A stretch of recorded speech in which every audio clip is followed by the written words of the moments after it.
With all the ear-poppingly exciting news coming from the Square Enix camp this year at E3, the trailer for the new Mass Effect game made like the Normandy SR-2 stealth ship and very nearly flew under my radar.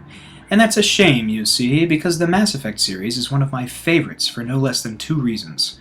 One, it's a galaxy-spanning science fiction epic, and two, it's a galaxy-spanning science fiction epic which served as a constant example of just why and how video games should be considered high-caliber art. You all may be realizing by now that I am far more a story man than a gameplay nut, so you can probably guess why Mass Effect has a very special place in my heart. A very special place which will need to make room for a new tenant very soon, because the new game, titled Mass Effect Andromeda, looks to be a worthy successor to the legend the original trilogy left behind.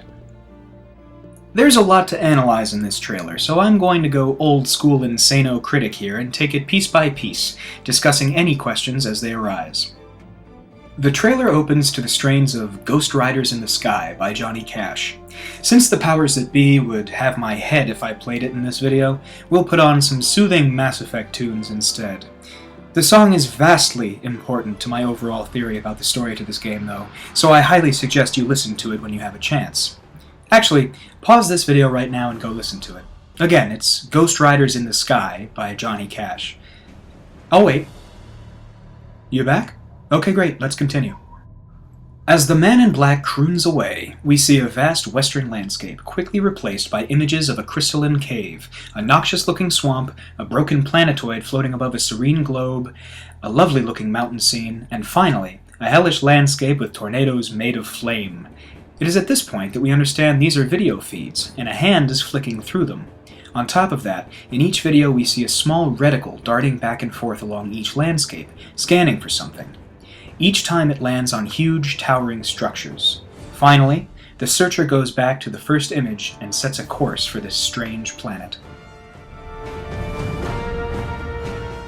In a flash, the searcher is transported through the stars and perhaps even across the galaxy, suggesting that after the events of Mass Effect 3, the galactic races banded together and discovered a way to travel vast distances without the use of mass relays.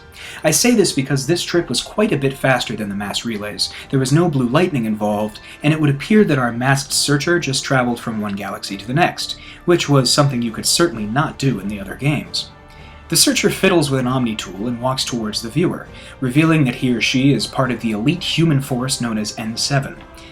"Discover a new galaxy" boldly flashes on the screen, letting us know that we are no longer prisoners in the Milky Way. Once the searcher is on the planet, things move pretty quickly. There's a shot of the Mako, presumably used to land the searcher on the planet, followed almost instantly by the searcher scaling a cliff using a badass jetpack. Overlooking what appears to be some sort of city or settlement, two large, advanced-looking technological towers rise from the ground as a band of what looks to be only humans rushes towards it. And that's how you end a trailer, my friends. Now that the excruciating minutiae of closer-than-close analysis has reduced us all to sentient puddles of tears, let me offer you fine people my interpretation of this trailer, and what it means for the story of Mass Effect Andromeda. I'll start towards the end of the trailer by asserting that the two technological towers are actually a mass relay buried deep within the sands of this unknown planet. I say this because the design, color, and near lifelike movements of the structure are so reminiscent of the mass relays, it may as well have a big sign painted on it. Shifting back to the faster-than-light travel that got our searcher to this barren planet, I will reiterate my earlier observation and further assert that the method of space travel in this game is not mass relays. And, working back to the very beginning, the reticle that appears on the video screens as the searcher watches them is clearly focused on large, tower-like structures. Let's assume that the goal of the searcher's mission is to find mass relays, and then let's ask, why? Regardless of which ending this game branches from, the mass relays were destroyed in the Milky Way galaxy. Naturally, this caused some problems for the hundreds of billions of people floating around Earth after the final battle with the Reapers, so it would become the galaxy's #1 priority to fix them. Why they would be looking for the mass relays, despite having amazing intergalactic faster-than-light travel, is a bit of a mystery, but perhaps this new form of travel has certain limitations that the relays did not.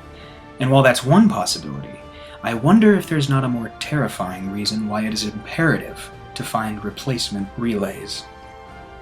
The answer, my friends, is in the lyrics of the Johnny Cash song playing in the background. Yeah, you thought I'd forgotten about that, didn't you? The song tells a story of a lone cowboy wandering through the desert one day when from the sky comes a herd of horrifying, red-eyed, steel-hooved cattle. Behind these hell beasts is a band of ghostly cowboys who address the lone cowboy by saying, "If you want to save your soul from hell a-riding on our range, then cowboy change your ways today, or with us you will ride, trying to catch the devil's herd across these endless skies." This song is a cautionary tale, warning sinners to change their ways or be forever condemned to chasing an unattainable, evil goal. We are so used to Mass Effect being about the good guys saving the galaxy from an inarguably evil, malicious force. But what if this new game takes a drastic turn from that? What if this roving band of humans has traveled to another galaxy in search of mass relays just so that they can fill the same role as the Reapers who came before them? We don't know which ending this game assumes, so we can't say for certain whether the Reapers still exist in this story. What we can say, though, is that drastic changes in the order of the galaxy will no doubt have drastic repercussions, and whether or not Mass Effect Andromeda is about handling them well, guess we'll just have to wait and see, won't we?